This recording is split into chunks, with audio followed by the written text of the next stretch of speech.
Hours before he was taken to hospital for an emergency gallbladder operation, the Vatican's most experienced sex crimes investigator explained the high-profile mission that brought him to Chile.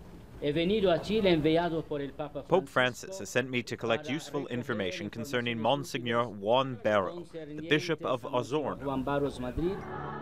He was referring to this bishop, accused of covering up sex abuses committed by Chile's most notorious pedophile priest. The well-documented abuses took place in the seminary of the church that you see behind me.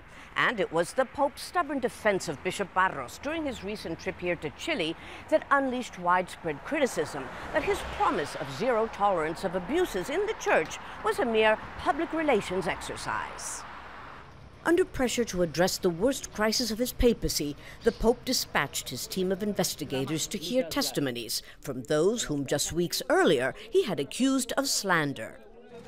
Among them, sex abuse survivor Juan Hamilton. It's high time that the dirt hidden under the rugs comes out. My meeting with the Archbishop was respectful.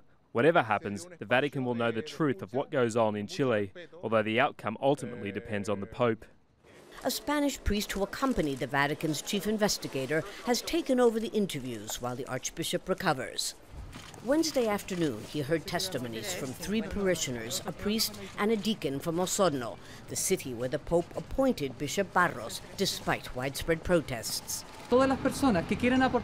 We want to tell others who also want to testify that we are confident that despite the Archbishop's illness, the investigation will continue with full guarantees of independence from Chile's complicit church hierarchy. In Chile, some 80 priests have been accused of sexual abuse of minors, according to the American NGO Bishop Accountability. The question many are asking now is whether this week's ongoing investigation is simply papal damage control, or does it signal a new, more convincing chapter in the Catholic Church's purported fight against ongoing clerical sex abuse. Lucia, Newman, Jazeera, Santiago.